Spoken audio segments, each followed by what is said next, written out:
télévision MAF TV jërë ngeen jëf ñu ngi leen di nuyu di leen jaajëfal bu baax yéen mbokk yi safoo di seetaan chaîne bi la di MAF TV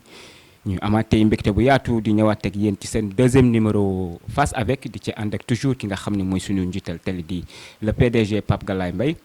ñu amaat mbégte bu yaatu di ko recevoir ci suñu plateau ngir fas yéene sekk ma waxtaan ci point bu am solo ci li nga xamante ni noonu la émission bi bindoowee muy domaine yi nga xam ne ñu ngi koy tàmm di koy gis ci nga xam ne mooy suñu réew di Sénégal tey nag ñu war a laal benn point bu essentiel mooy li nga xam ni moo jëm ci wàllu presse wàllu média mu doon loo xamante ni xëy na peut-être fii ak ay at ci ginnaaw xaw na jaxase tuuti li nga xamante ni moom mooy xelu nit ñi ba tax na tey ji ñu invité ci ki nga xam ni mooy Pape Galaye di un jeune boo xam ne yàlla suñu borom defal na ko tawfiix yàlla defal na ko mu doon koo xamante ni xelam màcc na ci yu bëree bëri ñu fas yéene sekk ma waxtaan ngir mu amal ñu ci ay faram-fàccee ci ay leeral yi gën a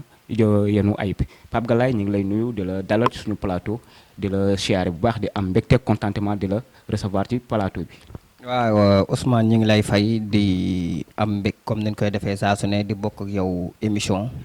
di ñëw tamit ci sa plateau comme chaque jour ci sa émission face avec di nuyu ami téléspectateur MAF TV yëpp ñëpp ñi nga xamante ni ñi ngi safoo di seetaan chaîne bii di MAF TV à travers YouTube ñu ngi leen di siyaar di leen nuyu di nuyu fans yi nga xamante ni ñooy suivre chaîne bi tamit ñu ngi leen di nuyu bu baax di nuyu sa ñi ngay àndal ci émission bi comme ay cofeel lem ñu lay accompagner ñoo ñu ngi leen di nuyu bu baax di bëgg tamit comme nañ koy defee saa su ne chaque semaine ànd ak yow ci émission face avec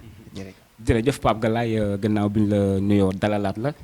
tey ñu ngi fas yéene waxtaanee ci point boo xamante ni jàpp naa ni dafa am solo ndax dañoo gisoon ni ay jamono ci ginnaaw tuuti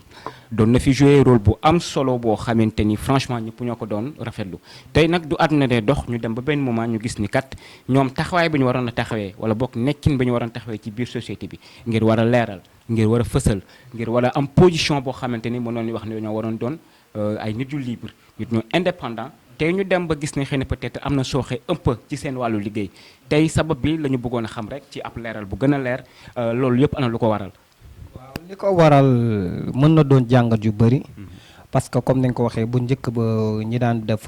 métier bi di journalisme dañ ci daan def liggéey bu am solo daaw ñu boole wala bu nu bokkee fenn sax bu nu toogee ci plateau tere doo lanu bokk ci buntu bala yam mais dañuy sor yére bi comme ni nga ko waxee jamono ji dañoo gis ni ci biir métier bi nga xamante ni moo di métier journalisme plateau yi sax bu nu waxee da ngay xam kii ban parti la bokk te loolu doonu loo xamante ni lu rafet la fii ñun ñëpp dañuy politique mais bu nu toogee ci plateau bi sol casquette bi dootuñu doon ay politiciens ay nit lañ yoo xamante ni ay nit yu libre lañ loolu nag li koy indi bëri na peut-être bu ñu demee ba ci biir dinañ wax ci suñu jàngat lan moo indi parfois seen for di feeñ carrément. waaw loolu nag xam naa ci la ñuy ndegsuñu ko tuuti ndax dañ ni journaliste dañ ni homme de média dañ ni ñi nga xamante ni tey ji ñoo fi nekkal askan wi. ñoo war a génne lépp la nga xamante ne information la wala loo xamante ne xëy na peut-être dina xaw a indi jiixi jaaxa ci xelu nit ñi ñu génne leen ko ci anam bu gën a légal mais tey du ñu gisee ba gis ni dañoo xaw a jël position te bi ñu jëlee position au lieu que nu nekkal fi li nga xam ne ñoom ñooy askan wi ndax du yàggul dara gis nañ fi événement yi fi jot a jàll li ci mel ni événement mars bi li fi mel ni yeneen événement yi nga xamante ni dara sabab ko lu dul politique tey média bi doxe fii xeetu doxin boo xamante ni mën nañu ni par loola ndax nit du ci ñàkkee bakkanam ñu waroon a taxaw ni ñu waroon a titré duñ ko titré ni ñu waroon a taxawee askan wi duñu ko def mais au contraire dafay mel ni comme si que dañuy rangé wu ci côté pouvoir dem sax ba naan am na ñoo xamante ni ñu ngi koy tuddee la presse Macky démocratie péril loolu yëpp tey bu demee bay nekk ci société est-ce que jàpp nga ni tey jii acteurs yooyu waroon a génne information bi d'une manière très fiable tey duñ demee ba rangé wu ci côté boobu jàpp nga ni loolu bokk na ci lii doxal réew mi wala bokk est-ce que sax waru mën a doon danger pour li nga xamante ni tey jii mooy démocratie Sénégal. waaw Ousmane ni nga ko développé day mel ni dafa leer sax gis nga média bi ñun waa média bi ñun ñoo indi réew mi fi mu toll ci yëngu-yëngu média bi dañ ci am part de responsabilité bu am solo parce que média toujours waroo di génne loo xamante ne leer na la ne yow lii boo ko génnee day taalub réew loolu boo xoolee parfois média yi dinañ ci invité nit koo xamante ni yow miy déglu yow miy seetaan média bi sax di nga xamante ni kii amul lenn loo xamante ni mi ngi koy wax loo xamante ne dina indi jàmm réew mi wala dina indi loo xamante ne day indi développement ci réew mi mais c'était juste que média yi léegi danoo dem ba danoo concentré wu ci ñuy wax tooxi doona ak fexe luy taar réew mi ndax dañuy da ngay gis média boo xamante ni ñi ne ci média bi di ay présentateur wala présentatrice yoo xamante ni da ngay xam ne ñii ci parti bii lan bokk ñu jël leen ñuy def émission loolu nag li ko indi mooy média yi ci ëpp dañ leen di jënd journaliste yu bëri fii dañ leen di jënd de ce fait que bu nu toogee ci plateau dañuy wane fi nu féete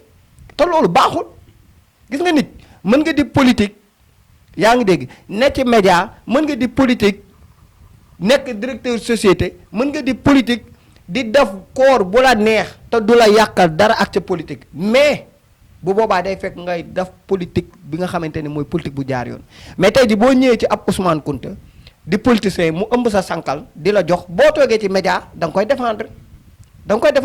te ab képp ku ab journaliste waroo wane fi nga for waroo wane fi nga féete waroo di def loo xamante ni day taalum réew moom laa lay wax bu njëkk ba journaliste da daan nekk koo xamante ni moo yor communication parti ba mu ne mais doo ko xam bu toogee ci plateau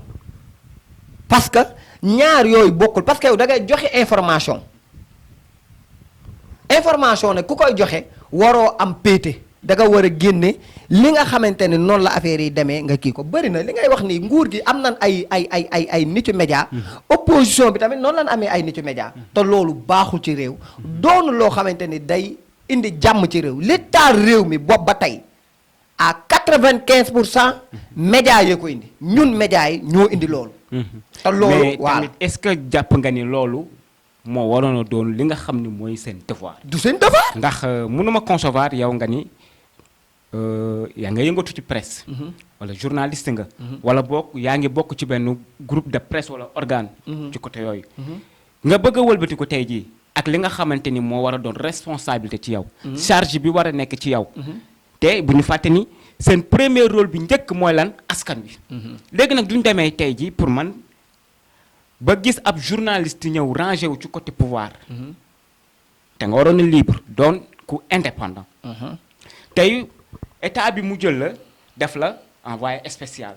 wala mu def la ambassadeur wala mu def la koo xamante ni tey peut-être moo ne ni conseil technique ngay doon ci état tey rôle bi nga waroon a jouer ngir génne li nga xamante ni mooy les maux de la société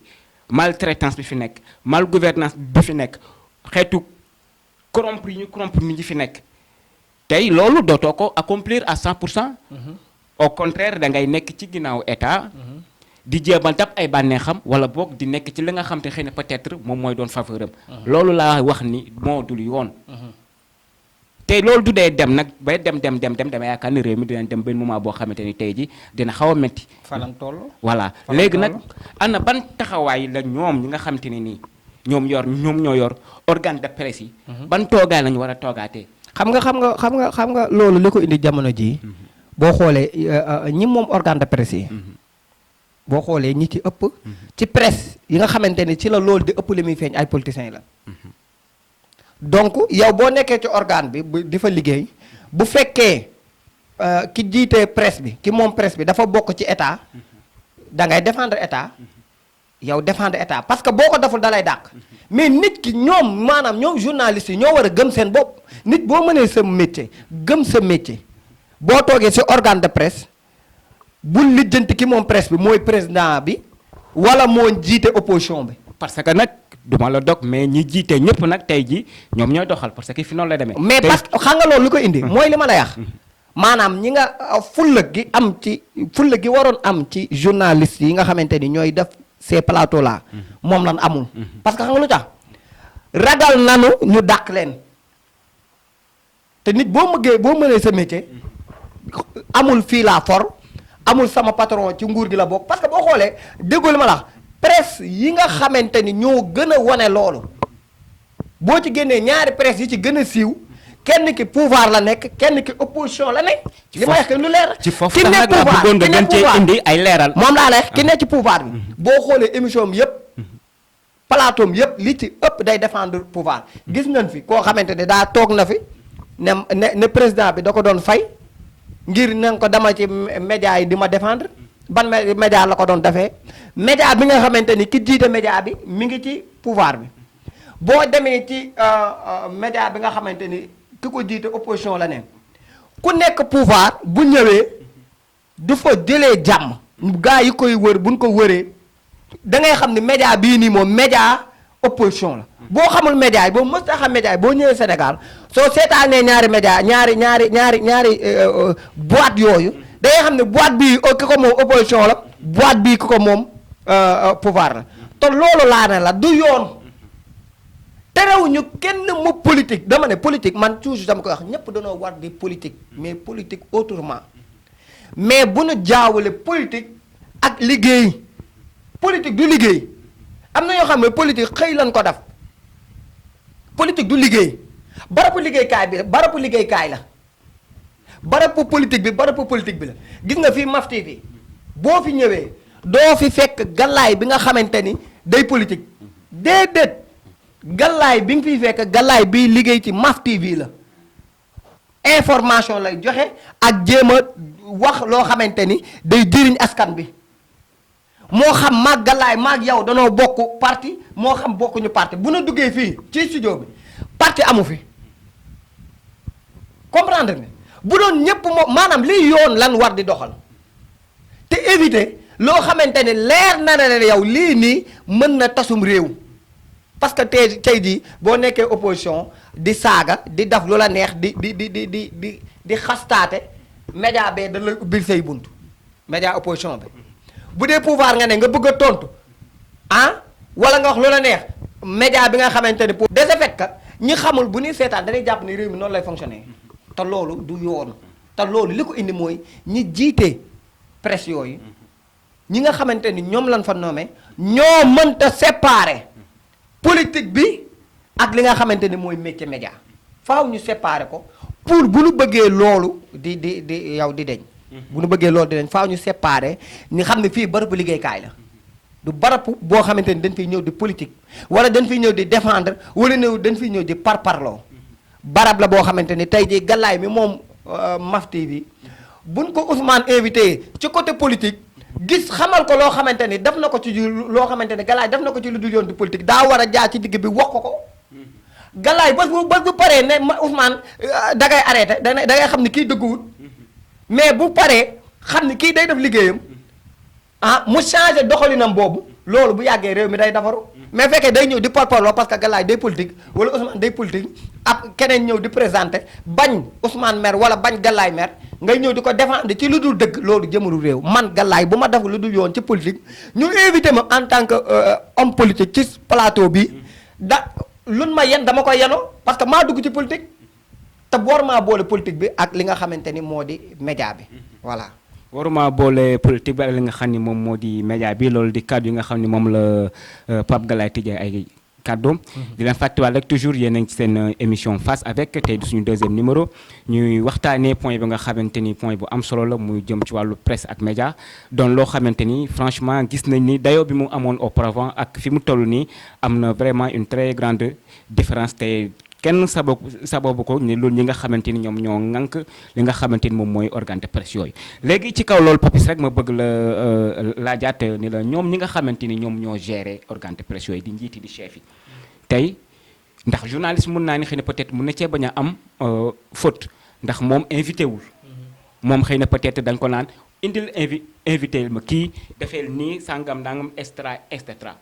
donc man ñoom ñi nga xam ne xëy na peut-être ñoo jiite organes yi di chef yi di patron yi wala boog di PDG yi ñoom à un certain moment donné dañuy bañ ndax dañoo ne ci réew moo xam ne réewu démocratie la fii bañ nañ fi li nga nangu nañ fi li nga xamante ni moom mooy presse d'opinion da ngay ibbi sa boîte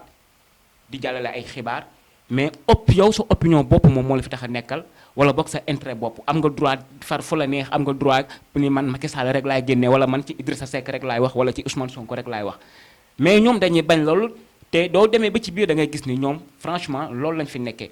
ndax doo dee xool sax tey ji seen ay débat ni ñu koy organiser te yenn événement yi du doon am ni ko gars yi di jëlee def ay édition spéciale toog waxtaan leeralal askan wi yooyu yëpp tey dañoo dem ne fi mu toll nii dafa xaw a am tuuti sooxe ci point bi nga xam te ne doon leen fa doon xaare loolu nag tey ji duñ ci bëggee mu dañ ak naka la ñuy def. waaw mooy li ma wax rek. loolu képp la.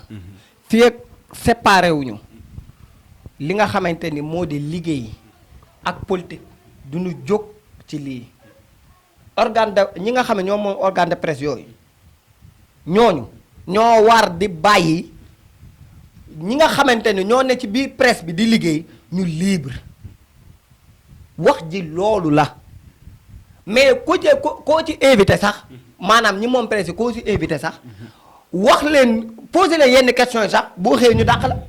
waaw mais loolu dadul yoon. mais dem nañ sax ba naan am na ci yenn ñoo xam ne sax ibbi nañ fi ay maanaam ba ñu tuddee ay tur. mais ñi ngi fi te xam nañ leen selon boo xoolee ni ñuy liggéey ak seen fonctionnement. ñoom état moo làqatu ci seen ginnaaw moo leen di financé ba ñu ibbi seen boîte yooyu noonu moo leen di financé di leen wax fii nga may xoolal lii nga may defal. mais dama ne la te mi ngi fi état da cee am part de responsabilité. xam nga lu tax. boo xoolee organe de presse bi nga xamante ni moo féetewoo parti moo féetewoo comment dirais-je opposition bi. ñaata yoon lañ ko fi tëj. ñaata yoon lañ ko fi tëj kenn xamul nu mu toll. mais bi féetewoo état. musul am problème mu état ak état te loolu moo dul yoon. daam loo xamante ni yoonu état newu ci. bu fekkee ñoom état bi dañoo bëgg ñu leen di protéger. yaa ngi dégg na ni liggéey lu jaar yoon. fii ku fi daful lu jaarul yoon dañ koy wax boo leen tëjee gars yi yor nañ seen téléphone yoo xamante ni mën nañ dugg ci YouTube bi def ci si ay émission jàllale ko loolu moo dul yoon dama ne la état bi da cee am part de responsabilité mën nañ ne sax lii fi xew yëpp ñoom ñoo ko indi lii fi xew nii yëpp ñoom ñoo ko indi te loolu da dul yoon. mais tey journaliste bu demee bay nangu yooyu wala boo ki jiitee organe de presse bi dem bay nangu yooyu est-ce que jàppoon ni xëy na peut-être ñoom dañoo trahir li nga xam te ne xëy na peut-être moom mooy seen peuple dañoo trahir li nga xam te ne tey jii seen fonction li mu laajoon à 100% defu na ko. trahison moom ci Sénégal. day mel ni xotti tabaski. trahison ci Sénégal comme xotti tabaski mit loolu moom dafay dem ba dafa mel ni dañ ko fee digle. te loolu du yoon. maanaam yow mënoo fay nekk di xeex nekk ci opposition bi di xeex ba tey jii mënoo fay ay impôt nangoo fay dara nga dem làqatu ci ginnaaw état loolu moo fi bëri di boo demee moom leen na ne yow bëri ngay det bëri nga lii ak lii état da ngay ñëw rek làqu ci ginnaaw mu bàyyi lay say det nga koy protéger ñàkk gëm sa bopp ngoo gis nga nit boo demee booy ubbi dara da ngay gëm sa bopp la la war boo bëggee libre soo bëggee libre la la warloo ak état dee koy daf del fay say impôt ba muy mat comprendre nga loolu da lay permettre nga mën a libre sa bopp comprendre mais bëri na fii dañ koy wax ñi yàqu ci ginnaaw état comme ni nga ko waxee bëri na am danoo bëri impôt mosu ñu leen jàpp ci impôt jàpp nañ fi benn liiwu boo xamante ne mën nañ ne mooy télé état bi ci ay affaire de signal mu sàcc signalu jàmbur fan la mujjee bu ko beneen télé defoon boo xamante ni ko moom opposition la bokk rëkk na ndigam te loolu laa la wax moo baaxul ci réew mi danoo war a teg lépp ci yoon te politiciens yii ma fi gis ñii fi nekk nii di rëy làmmiñ du ñoom ñoo mën a changer réew mi ku ci ne sa intérêt bopp ngay xool population bi ñoo war a xoolaat jàngat xool ci biir kii politiciens yii ñan ñoo ci mën a changer rythme bii ñu nekk mais nii muy fonctionner bu fekkee dañuy topp ay ma riirandoo di ci riir dañuy jóge ci 1 dellusiwaat si 1 duñu mës a jóge ci barème bii maanaam gaal gii ñu ne duñ ci mës a wàcc parce que ñun population bi li xew yépp ñun la ñun ñoo dooni dof ñun ñoo tëx ñun ñoo manqué ñun ñoo wayadi ba ñoom ñu jàppee ñu manqué ñu dof ñu wayadi bu ñu bëggee nax dañuy nax bu ñu paree ci ñun pare nañ ci ñun élection yi jàll na faalee tunu population bi ñaata yoon nga fi gis taw maa ngi nii inondation baa ngi nii bëri fi inondation bi mi ngi fi bëri fi dégâts yi ci dëkk bi kenn xamul nu mu toll ah hôpital yi fenn problème yi est-ce que dégg nga benn politicien bu jóg taxaw ci duñ ci wax parce que taluñu ñu bu élection yi jubee nag ñu commencé génne ayibu état ñu commencé di ko génne ku nekk commencé di wax naan lii ak lii ak lii dama ne mbir bu tollee fii nga ne yow sa réew la tax a jóg da ngay défendre ci biir réew bi nga soxlaa réew mi ak bu fekkee réew mi soxlaa goo ko lépp nga war a boole yam di défendre loolu nag li koy indi lii képp la bu fi mu ne nii bu fekkoon ay élection dafa yow gis nga leen ñu commencé média yeeg ku ne commencé wane ay waaw ñoo fi waxoon lii ñoo fi waxoon laa toujours di xool loo xamante ne day taal réew mi te loolu amul sens voilà. jërëjëf Pape Galaye mais ci kaw loolu ñu ñëw rek toujours ci même thème bi la sax ndax dañu gis ni journaliste bi nga xam ni day ñëw ci plateau invité ab invité. ak invité bu munti doon la fait que mu def déplacement mu ñëw seet si la rek première chose bi war a njëkk mooy d'abord respect. tey nag duñ demee ba gis ni xëy na peut-être yenn journalistes yi duñ ni ñëpp. mais majeure partie bi ci journalistes yi tey jii li nga xamante ni tey jii mooy wax communication ci anime bu normal dafa manqué ci ñoom. ndax tey mënoo invité nit fi nga toog ci siège bi nga toog je pense que war la mën a permettre tey jii ngay dugg ci ay sensibilité wala boog nga koy wax joo xamante ni tey doo ko analyser dañ mën nañ koo attee comme manque de respect. ba xëy na peut-être invité bi moom it ba amul benn maturité bi wala boog amul benn esprit de dépassement bi mën na dugg ak yow foo xamante ne xëy na peut-être mënoon na faa àgg mënoon na faa bañ a àgg ba ay yoon da ca am ak wala boog ay wax yoo xamante ni mooy loolu noonu tey jii lay loolu ana noo koy justifier wala boog noo koy attee. justification fi lu yomb la rek. gis nga fii ku fi dem plateau. journaliste yàpp la. na nga doxee dong la lay yem. am na fi ay leaders yoo xamante ni dañ leen di invité plateau. yaa ngi dégg journalistes yi ñemewuñu leen a poser yenn questions yi parce que loolu dañ cee nekkut mais bu fekkee comme li cas bi xew 7TV la fa mais journaliste bi kooku dafa doon koo xamante ni man ku ma naw la ci liggéeyam mais moom li ko dal moom moo ko causé boppam parce que boo fekkee genre nit ku doyee di bu mel noonu nga invité ko sa plateau kooku lu mu la wax yaa ko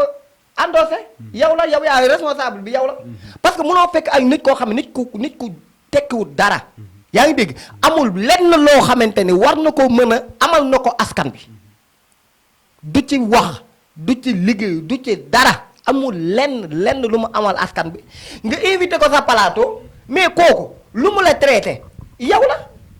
mooy li ma la wax chaque jour même suñuy invité maanaam invité yi nga war a invité nit ñi doonoon ay invitation yoo xamante ni invitation yu normal la gis nga booy invité plateau da ngay invité nit ku responsable comprendre nit koo xamante ni yow leer na ne ni kii question boo ko mën a posé doo ko posé lu koy loo xamante ni yëppi personnel la mais di nga ko posé loo xam ne luy jëriñ askan bi la et pourtant bëri na fi mais ñoo xamuñu loolu dañuy invité nit rek comprendre nit def na benn bureau rek ñu invité ko rek yaa ngi dégg wala nit jaar na fii ñu invité ko rek waxi mu commencé waxi dof nit def na benn toj fee saaga na nit ñu invité ko ci plateau genre yooyu war ñoo leen di teg ci plateau booy teg ci plateau da ngay teg ci plateau koo xamante ni su waxee day jëriñ askan bi comprendre na ay jëfinam ca la tax nga koy invité daa war a dëppoo ak luy jëriñ askan bi plateau yi waruñu see teg n'importe qui plateau yii ni waruñu see teg n'importe qui loolu bu ci journaliste yi saxoon sunu réew wees na fii parce que ku bëgg buzz da ngay génn saaga président wala nga génn saaga Ousmane Sonko wala nga saaga Thierno Alassane wala nga saaga Théodore wala nga saaga ku la neex gars yi jël la teg la ci plateau daf la jox la buzz nga wax lu la neex waxi dof ci plateau yi ñu ne moo rey gaynde gi journaliste yi la parce que ñoom ñooy désigner seeni invité kon ñoom li leen di dal parfois ñoom ñoo koy teg seen bopp man bu ma invité kunte boo xamante ne ab saagakat la mu wax ba saaga ma ci télé bi du ma jooy man maa saagalu sam bopp parce que maa fekk koy saaga ma teg ko sam plateau maa fekk koy xaste ma teg ko sam plateau mais bu ma fekkee un Ousmane Kounta boo xamante ne responsable la comprendre na lépp lu mu mës a wax lu jëriñ askan bi la su ma ko tegee sam plateau leer na ma ne ba émission bi jeex dama ci dégg lu ma naqari téléspectateurs yi may seetaan duñ ci dégg lu leen naqari kon ñoom li leen di dal parfois journalistes yi ñoom ñoo koy teg seen léegi nag réew du demee ba tollu foofu ak Sénégal duñ ko xamee ci démocratie Sénégal duñ ko xamee ci dëkku diine dëkk boo xamante ni franchement ñëpp danoo rafetlu woon seen nekkin tey duñ demee ba réew mi toll ci stade bi kenn xametul kenn xamatul li nga war a def surtout ñi nga xamante ni tey ji man fi laay accentuer li nga xam ne mooy suma wax muy li sabab débat bi tey muy organe de presse yi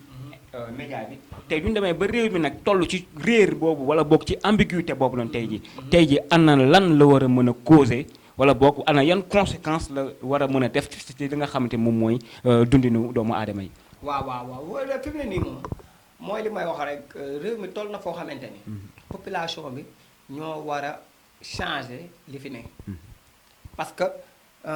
bu nu waxee sunu leader politique yi respecté wuñu population bi respecté wuñu population bi bu ñu demee ba tey ji kilifa diine su waxee duñ ko déglu wala ñu dem ba ki nga xamante ni mooy nitu moral bi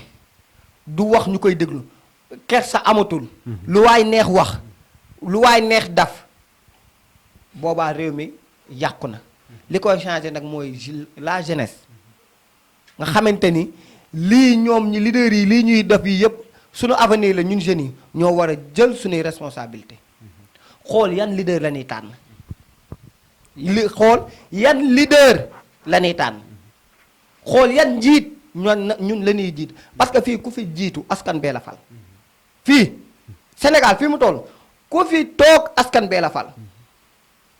kon donc li may wax responsabilité bi li koy changé ñun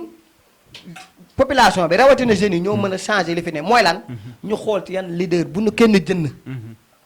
ñun waruñoo nangu ñu ñuy jënd bu nu kenn jënd nañ gëm suñu bopp bu nu yaakaar ci leader yi naan ay bu ma toogee naa leen wutal liggéey yooyu buñ ci tënku nañ gëm suñu bopp léegi looy wax ci li nga xam ni moom mooy ñi gérer presse bi ak média bi moom loolu li ma ci wax naa ko mooy ñoom nan xoolaat seen doxalin nan xoolaat seen doxalin gëm seen bopp boo jiitee presse da ngay gëm sa bopp comprendre na te bàyyi ñi nga xamante ni ñoo ne si presse bi ñu libre di tànn seen i invité di dérouler seen émission selon nin ko bëggee yow yaa dugg ci politique soo dafa lu du yoon sa biir presse ñoo la war a njëkkee critiquer parce que loolu mooy defar liggéey quoi liggéey la bu weesoo liggéey ay caaxaan la boo day fekkee da ngaa jiite organe de presse dafoo lu dul yoon ñu dem sanctionné la nga sa ku ne sa presse am audace ak gëm-gëm taxaw ne sama njiital diw bañ nañ ko ba ñoom bu ñu wax duñu wax njiital télé bi njiital parti ba nga ne la ñuy wax wala njiital kii ba nga ne ñu ne dafa lu dul yoon nga ñëw dàq ko kon kañ yow nekkoo ci dëgg bëggoo ko wax dëgg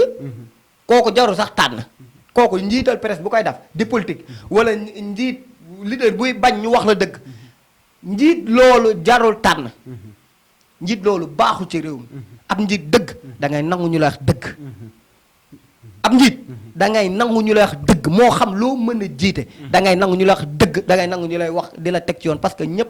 ay nit képp lan ay doomu aadama ñëpp ay juum yàlla képp dul juum nit na boo nee man damaa ne ci àdduna bi am naa sama xaalis du ma juum lu ma wax noonu la nekkoo ci dëgg te yow jaroo topp jaroo àndal jërëjëf Pape Galaye te yow jaroo topp jaroo àndal di kàddu yu mu tëjee ay kàddoom xam naa ni li ñu jagleeloon ci temps Pape Galaye toll nañ ci dañ la naan rek ana yan kàddu ngay tàggoo waa kàddu yi may tàggoo mooy di gën a rafetlu émission face avec bi nga xamante ni dañ koy àndee tous les semaines ñi ngi koy rafetlu bu baax a baax a baax a baax di nuyu comme ni ma ko waxee woon ci début sponsor bi ngay àndal muy cofeel lem ci say émission ñu ngi koy nuyu tamit di nuyu téléspectateur u MAF TV yi di kontaan ci émission bi di dox dig daje téléspectateurs yi semaine bii di ñëw incha allah jërëjëf Pape Galaye ça a été vraiment un plaisir bokk ak yow plateau bi ci leeral yi nga am saa su ne ci duñ la soxlaa ci point yu ñu bëgg a développé donc li la leen indiloon tey ci seen deuxième numéro face avec mu doon tolluwaay réew mi rek lañ ci waxtaanee ñun suñu émission ndax Sénégal moo nu ñor moom mooy suñu priorité xanaa di joxewaat rek benn appel wala bokk benn rappel di fàttaliwaat ni nit ñi nit fenn fu ne foo nekk rek yaa fa war a mën a jaay sa bopp yaa fa war a mën a valoriser sa bopp ndax àdduna du dara lépp loo fi gis dafay jeex te am sa dignité ak li nga xamante ni moom mooy sa fulaak fayda gisuma dara loo xamante ni war na ko mën a remplacer di kontaan bu baax ci seen fidélité yéen ñi nga xam ni yéenay safoo di ñu seetaan saa su ne ci suñuy émission di leen jox dig daje ci semaine bi di ñëw incha allah jërë ngeen jëf